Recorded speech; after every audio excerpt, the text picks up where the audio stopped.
이제 방학이 되어서 저희 아이들이 집에 와 있습니다. 이제 어느새 커서 집 떠난 자식들이 되었지만 이렇게 방학이 돼서 오면 괜히 마음이 좋습니다. 물론 어렸을 때처럼 아빠와 살갑게 이렇게 놀지는 않습니다. 아빠가 놀자고 해도 I'm fine 이러고서는 안 놉니다. 그래도 있는 것만으로서도 참 좋습니다. 그런데 방학이 끝나고 이제 아이들이 학교로 돌아가고 난 다음에 보면 아이들이 다녀간 흔적들이 이렇게 있습니다. 아이들의 채취가 방에 남아 있기도 하고요. 또 제가 누구라고는 말씀드리지 않겠지만 방 바닥에 아주 흩어져 있는 이 옷가지들을 보면 우리 아이들이 다녀갔구나라고 하는 것을 알게 됩니다. 사람이 다녀간 곳에는 흔적이 남게 되어져 있습니다. 그리고 그 흔적들이 떠나간 사람들을 생각나게 하기도 하고 또 그립기도 합니다. 우리 인생에 있어서도 마찬가지입니다. 여러분, 우리가 언젠가 이 세상을 떠나게 될 때, 그리고 하나님 나라 가게 될 때 이 세상에서 내가 남기고 가는 흔적이 무엇일까 한번 생각해 볼 필요도 있습니다.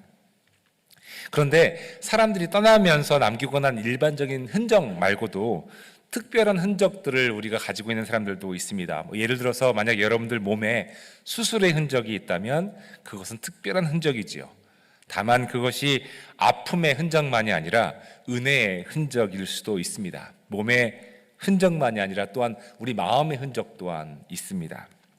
그 마음의 흔적이 우리의 그 감사의 흔적이라면 좋겠지만 때로는 아픔의 흔적이기도 하고 또한 고통의 흔적인 경우도 있습니다. 간직하고 싶은 흔적도 있지만 또 지우고 싶은 흔적도 있지요. 우리는 어떤 흔적을 남기고 살아가고 있고 어떤 흔적을 가지고 살아가고 있습니까? 여러분, 저를 한번 보시기 바랍니다. 제 얼굴에 무슨 흔적이 보이시나요? 누구나 다 얼굴을 보면 흔적이 있습니다. 은혜의 흔적, 여러분 은혜의 흔적이 보이지 않습니까? 은혜의 흔적, 사랑의 흔적, 때로는 삶의 아픔의 흔적, 모든 흔적들이 있는데 우리가 예수 믿는 사람들 아닙니까, 여러분? 그러면 예수를 믿기 때문에 가져야 할 예수의 흔적은 무엇일까? 우리 삶 속에서 가져야 될 예수의 흔적은 무엇일까? 이 말씀을 좀 여러분들과 나누고 싶습니다. 예수님의 흔적. 여러분, 복음서에는 예수님의 흔적으로 가득 차 있죠. 예수님께서 지나가신 자리에는 예수님의 흔적들이 항상 남아 있었습니다. 성경에 나와 있는 그 예수님의 흔적, 즉 예수님이 지나가신 자리에는 어떤 흔적들이 여러분 있습니까? 예수님이 지나가신 자리에는요, 생명이 되살아났습니다. 회복이 일어났습니다. 예수님이 지나간 자리에는 죄가 용서가 되었습니다. 걷지 못한 사람들이 걷게 되었고, 앞을 보지 못하는 사람들이 보게 되었고, 귀신 들려서 괴로워하던 사람들이 이제 귀신에 떠나가고, 죽을 고비에 있었던 사람들이 건강을 되찾게 되었고, 심지어 죽은 사람도 살아나는 생명의 역사가 예수님이 지나간 자리에 있었다라고 하는 겁니다. 그러면 우리도 예수 믿는 사람들인데 우리가 지나간 자리에 그런 흔적들이 여러분 있어야 되지 않겠습니까? 생명이 살아나고 관계가 회복되고 아픔이 치유받고 죽은 사람들이 일어나고, 여러분 이 흔적들이 예수를 믿는 우리에게도 있어야 되지 않겠느냐라고 하는 말씀입니다. 왜냐하면 우리는 예수님을 따르는 사람들이기 때문에 그렇습니다. 우리도 예수님의 흔적을 간직하고 사는 사람들이어야 합니다. 그런데 정말 우리는 예수님의 흔적을 가지고 살아가고 있습니까? 오늘 읽은 본문 말씀은 요한복음 아까 읽었는데요. 오늘 읽은 본문 말씀은 예수님께서 죽음에서 부활하신 후에 제자들에게 나타나신 장면을 보여주고 있습니다. 여러분, 요한복음에는요, 그 부활의 증인으로 누가 나오냐면 막달라 마리아라는 사람이 나옵니다. 예수님께서 부활하신 후에 막달라 마리아에게 처음 나타나신 것도 굉장히 새로운 사건 중에 하나입니다. 왜 그렇죠? 남성 위주의 사회에서 여자들은 카운트할 때도 세지 않던 그 유대 사회에서, 여자들은 소외당하고 인정받지 못했던 사회에서 부활하신 예수님은 막달라 마리아에게 처음 나타나셔서 막달라 마리아가 부활의 첫 증인이 됩니다. 왜 그랬는지, 왜 막달라 마리아에게 나타나셨는지 성경은 정확하게 설명하고 있지는 않지만 성경을 보면 그 이유를 조금은 알 수 있습니다. 우선 여러분 성경의 이야기를 보면요, 막달라 마리아는 굉장히 용감했고 적극적이었습니다. 요한복음서에는 막달라 마리아가 아주 유일하게 유월절이 지난 다음에 그 다음 날 이른 아침 새벽에, 그러니까 예수님께서 부활하시는 그 아침이죠, 그날 예수님의 무덤에 갔다라고 기록하고 있고요, 막달라 마리아는 무덤에서 빈 무덤을 본 첫 번째 사람이 되었습니다. 그리고 그녀는 그곳에서 부활하신 예수님을 만났죠. 부활하신 예수님을 만난 마리아는 제자들에게, 남자들에게 그 이야기를 했습니다. 그런데 그 남자 제자들은 막달라 마리아의 말을 믿지 않았습니다. 도리어 제자들은 어떻게 했습니까? 제자들은 마리아의 말을 듣기보다는 도리어 유대 사람들, 즉 자기의 동포들이 무서워서 문을 걸어 잠그고 떨고 있었습니다. 성경은 이렇게 말을 합니다. 그날 곧 주간의 첫날 저녁에 제자들은 유대 사람들이 무서워서 문을 모두 닫아 걸고 있었다. 여러분 얼마나 형편없습니까? 3년 동안 예수님을 따라다녔으면, 3년 동안 예수님께서 하신 기적을 보았으면, 3년 동안 예수님이 지나간 자리의 흔적이 어떠했는가를 보았으면, 아니 이 정도는 아니어야 되지 않겠습니까? 뭐가 무섭다고 문을 걸어 잠그고, 한 명, 두 명도 아니고 그 모든 제자들이 그 문을 걸어 잠그고 그 안에서 무서워서 숨어 있었겠습니까? PPT 내려주셔도 됩니다. 저거 아닙니다. PPT가 좀 빠릅니다. 예. 그 막달라 마리아처럼 아주 적극적이지 못했던 제자들, 직접적으로 예수님을 찾아 나서기는커녕 문을 걸어 잠그고 안에서 숨어서 떨고 있었던 그 제자들, 얼마나 비겁하고 겁 많은 제자들이었습니까? 그런데 그런 그들에게 예수님이 직접 찾아가십니다. 성경은 이렇게 이어서 기록하고 있죠. 그때, 그러니까 제자들이 문을 걸어 잠그고 안에 있을 때에 예수께서 와서 그들 가운데 들어서셔서 너희들에게 평화가 있기를 하고 인사말을 하셨다. 예수님은 무서워서 문을 걸어 잠그고 숨어 있던 제자들에게 마음속에 평안과 평화가 있으리 만무했던 그들에게, 무서워서 떨고 있던 그들에게 뭘 선포하시죠? 평화를 선포하십니다. 평화. 너희에게 평화가 있기를. 예수님은 평화의 왕이십니다. 여러분 아멘? 아멘. 다시 한번 제가 말씀드리겠습니다. 예수님은 평화의 왕이십니다. 아멘. 이사야서 9장은 여러 이름 중에서 예수님을 평화의 왕이라고 부릅니다. 이렇게 되어 있습니다. 한 아기가 우리를 위해 태어났다.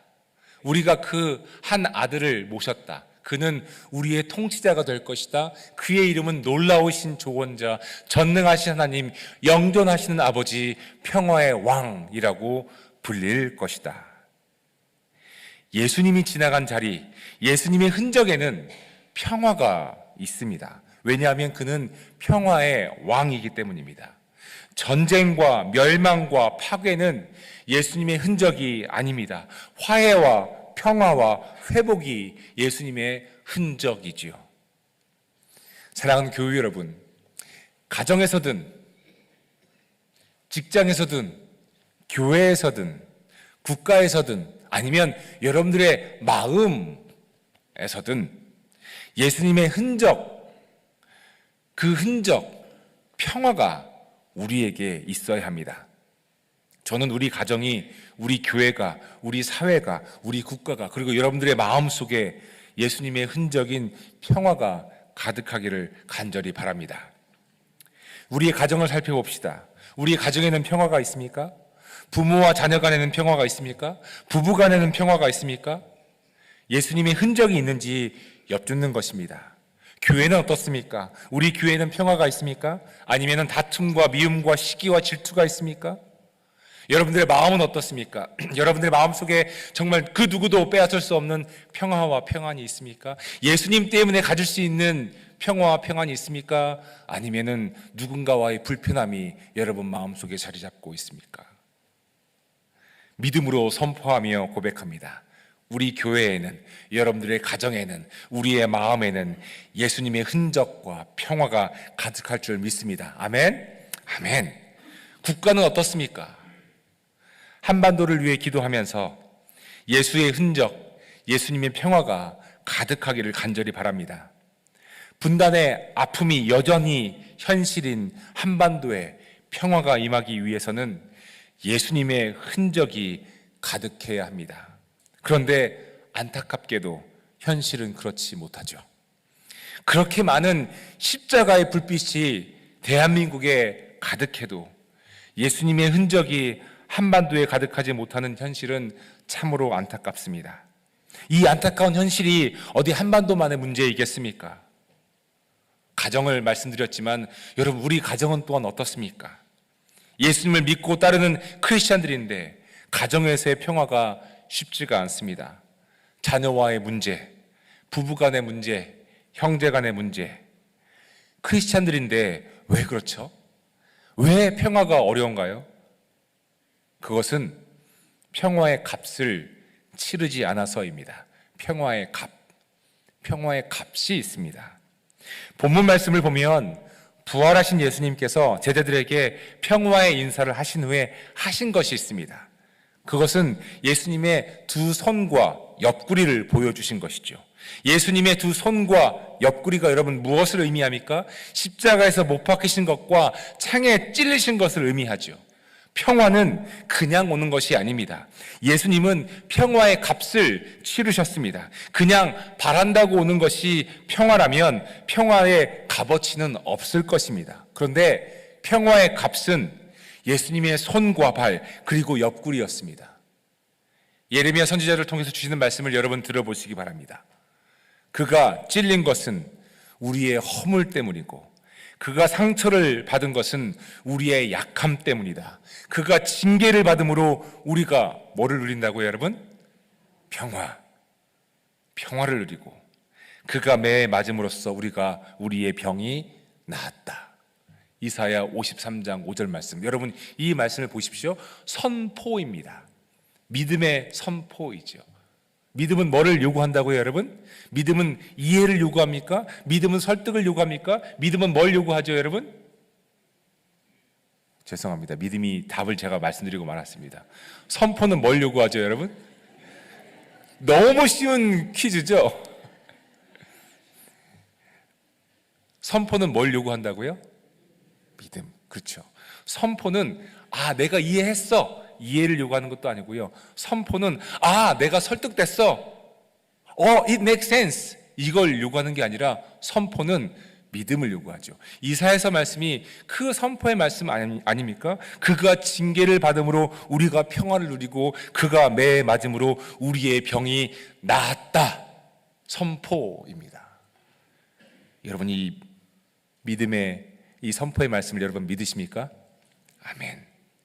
예수님의 흔적이 평화인 이유는 그가 그 평화의 값을 치르셨기 때문입니다. 그가 징계를 받으셨고 그가 십자가에 못 박히셨기 때문에 그 평화의 값을 치르셨기 때문에 예수님의 흔적이 평화인 것이지요.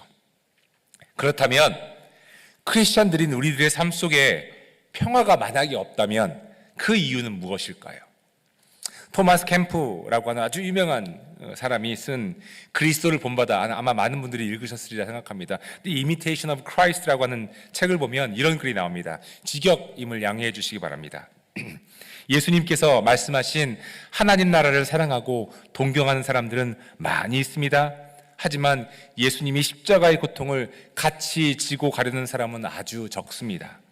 예수님 안에서 평안함을 추구하는 사람들은 많이 있습니다. 하지만 예수님 때문에 어려움을 당하고 싶어하는 사람은 아주 적습니다. 잔치를 좋아하는 사람들은 많이 있습니다. 하지만 금식을 좋아하는 사람들은 아주 적습니다. 여러분, 이 말이 무슨 뜻인가요? 예수를 믿으면서 편하고 좋고 복 받는 것만 좋아하지 예수를 믿는다고 하는 것이 어떤 희생을 필요로 하는지에 대해서는 관심도 없고 참여하기도 싫어한다는 것을 꼬집고 있는 말입니다.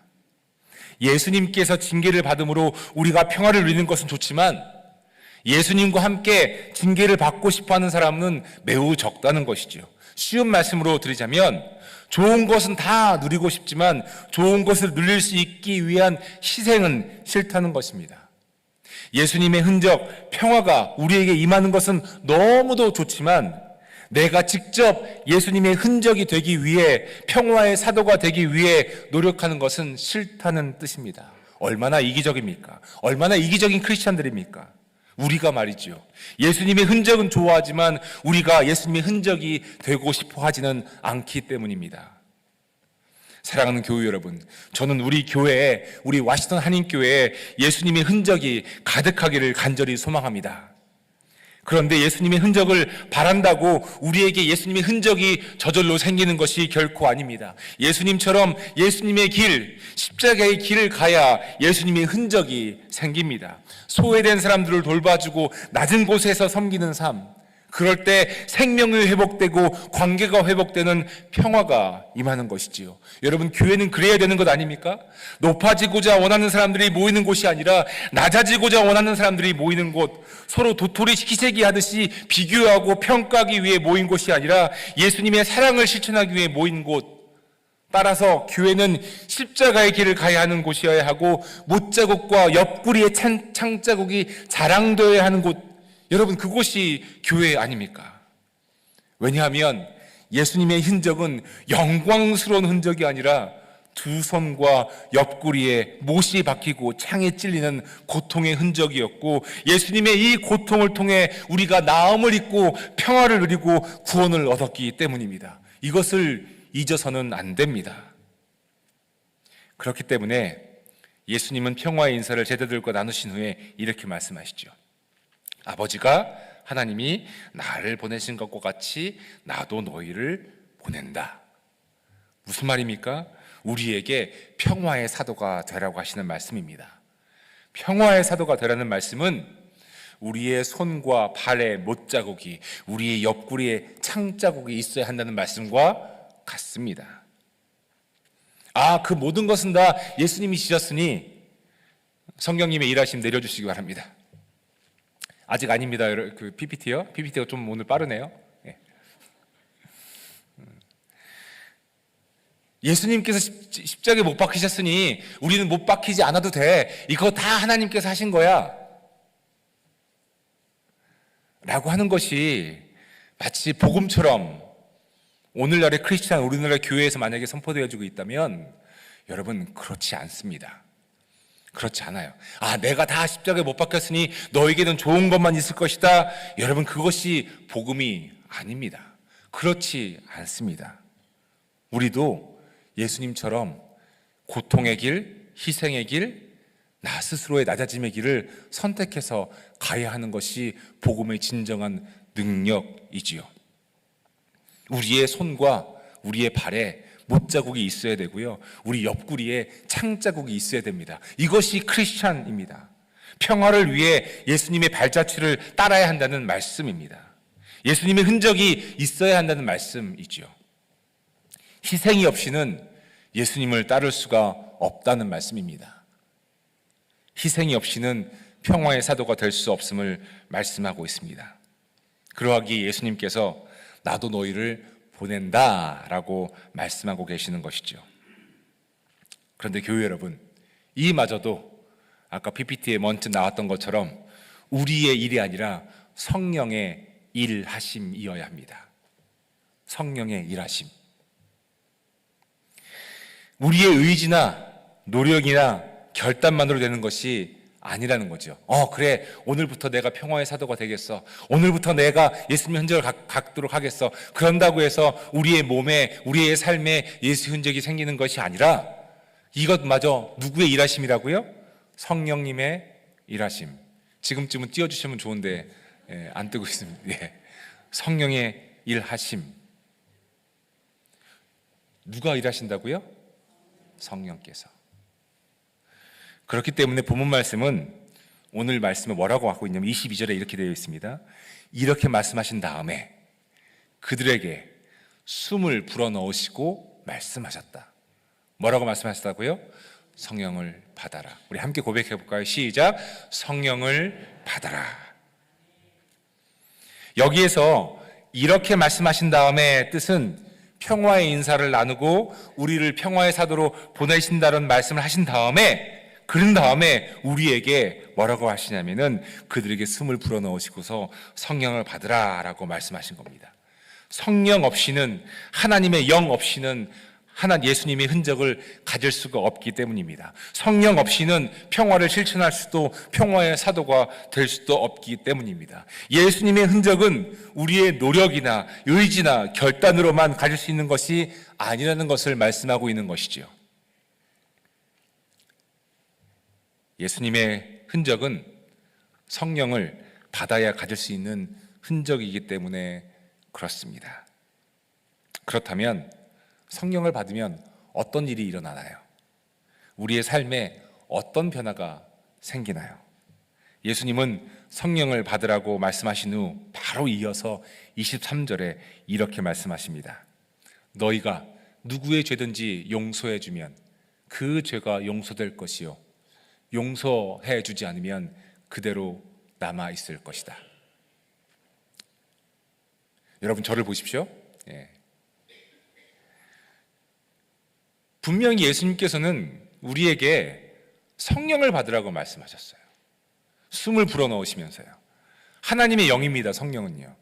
성령을 받았는데 받은 다음에 바로 이어서 하시는 말씀이 너희가 누구의 죄를 용서해 주면 그 죄가 용서될 것이요, 용서해 주지 않으면 그대로 남아 있을 것이다.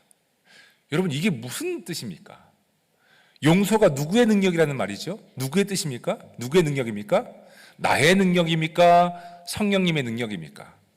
성령님의 능력이죠. 성령님의 능력이죠. 그러면 내가 누구를 정말 용서했다라고 하는 것은 어떤 증거입니까? 성령께서 나에게 임하셨다라고 하는 증거가 되는 것이죠. 평화를 위한 용서의 능력, 평화를 위한 용서의 능력, 이것이 예수님의 흔적입니다. 그리고 용서할 수 있는 것은 우리의 능력이 아닌 성령님의 능력임을 알아야 합니다. 우리에게 용서가 있다면 그것은 성령님의 능력이라고 하는 거죠. 또한 우리에게도 용서하고자 하는 의지는 필요합니다. 용서가 성령님의 능력이라고 해서 용서의 의지를 갖지 말라고 드리는 말씀이 결코 아닙니다. 용서하고자 하는 마음과 의지는 우리가 가져야 할 신앙인의 덕목이지요. 그러나 용서의 능력은 다릅니다. 용서의 능력은 사람의 의지나 노력으로만 되는 것이 결코 아닙니다. 하나님의 능력이지요. 성령님의 능력입니다. 그렇기 때문에 예수님께서 성령을 받으라 말씀하시고 나서 바로 용서를 말씀하고 계시죠. 용서해 주지 않으면 그 죄가 그대로 남아 있다는 것입니다. 용서는 성령님의 임재의 증거입니다. 누군가 성령을 받았다고 하면 용서가 성령의 열매로 나타나야 합니다. 여러분, 용서라는 단어를 사랑이라고 바꾸어도 괜찮습니다. 사랑의 능력 또한 사람의 능력이 아닌 성령님의 능력이기 때문에 그렇습니다. 예수님의 흔적은 평화이고 평화는 용서로 가능합니다. 그런데 용서가 없고 여전히 이에는 이, 눈에는 눈이라고 하는 대결 국면으로 삶을 살아가면 평화는 있을 수가 없습니다. 사랑에는, 용서에는 이에는 이, 눈에는 눈이 없습니다. 예수님의 흔적이 이에는 이, 눈에는 눈이 아니라 용서와 사랑을 통해 평화를 이루는 것이 예수님의 흔적이기 때문에 그렇습니다. 원수를 사랑하라는 마태복음 5장의 말씀도 인간의 의지나 능력을 말하고 있는 것이 아닙니다. 여러분, 우리가 어떻게 원수를 사랑할 수 있겠습니까? 용서는 사랑의 성령의 임재의 증거가 맞습니다. 이제 PPT 내려주시면 됩니다. 위에서 지금 좀 헤매시는 것 같아요. 괜찮습니다. 원수를 사랑하라고 하는 말씀 자체가 어떻게 이게 우리의 의지나 우리의 노력으로 가능하겠습니까? 어떻게 우리가 원수를 사랑할 수 있지요? 인간의 의지나 노력으로 원수를 사랑할 수 있습니까? 아니, 가정에서 아내를, 남편을 사랑하는 것도 인간의 의지나 노력만으로 어렵다는 것을 우리 경험하지 않습니까? 그런데 심지어 원수를 사랑하라니요. 이 말씀은 사람의 능력을 말하는 것이 아닙니다. 성령의 능력을 말하는 것이지요. 성령의 능력은 성령을 받아야 경험할 수 있는 능력입니다. 따라서 우리는 원수를 사랑하기 위해서는 어떻게 해야 됩니까? 원수를 사랑하도록 열심히 노력하는 것이 아니라 무엇입니까? 원수를 사랑할 수 있는 능력을 받도록 성령을 구해야 합니다. 성령의 임재를 구해야 하지요. 성령님의 능력으로 살기를 간구해야 합니다. 가정에서뿐만 아니라 교회에서도 마찬가지입니다. 여러분, 보기 싫은 사람이 있을 수 있습니까? 없습니까? 있을 수 있죠. 당연히 있습니다. 당연합니다. 우리는 사람이기 때문에 그렇습니다. 목사인 저는 보기 싫은 사람이 있을까요? 없을까요? 어떻게 그렇게 잘하신대요? 제 마음속에 왔다가 들어갔다 나가신 것 같습니다. 있죠. 있을 수 있습니다. 어떻게 다 보기 좋은 사람들만 있겠습니까? 하지만 성령이 임하시면 보기 싫은 사람도 사랑스럽게 느껴질 것입니다. 여러분, 그 경험 있으십니까? 여러분, 그 경험 있으십니까? 용서하기 어려운 사람이 있습니까? PPT 이제 안 띄워줘도 됩니다. 이거 아까 지나간 PPT입니다. 예, 내려주시면 됩니다. 예, 화면 자꾸 제가 헷갈립니다. 예, 아무것도 안 띄셔도 괜찮습니다. 이제 용서하기 어려운 사람이 여러분 있습니까? 혹시?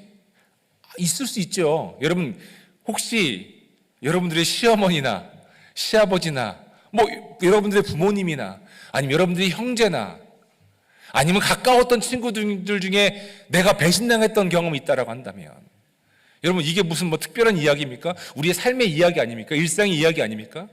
용서하기 어려운 사람이 있죠. 있죠. 성령님의 임재를 구하시기 바랍니다. 아무도 아멘을 안 하시네요. 용서하기가 그렇게 싫으신가요? 용서하기 싫은 사람이 있죠. 예. 이미 지나가신 분일 수도 있고요.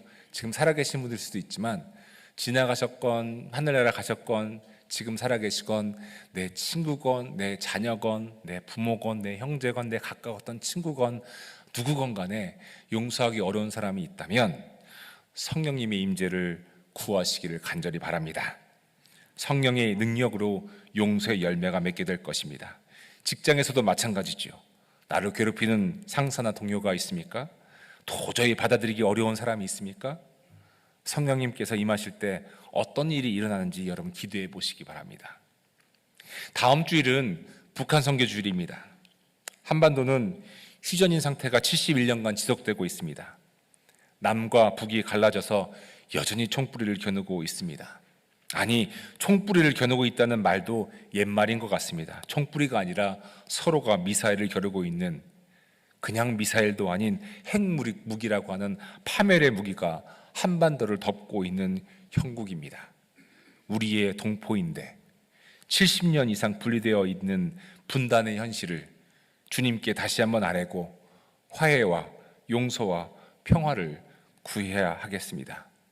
한반도의 용서는 어디에 있습니까? 사랑은 어디에 있습니까? 우리가 그냥 구한다고 되는 것입니까? 아니면 정말 우리에게 하나님께서, 주님께서 말씀하신 평화의 사도가 되라고 하시는 그 말씀을 우리가 실천해야 되겠습니까? 예수 그리스도의 흔적은 도대체 어디 있다는 말입니까? 성령님의 임재를 구해야 합니다. 내가 원한다고 되는 것이 아닙니다.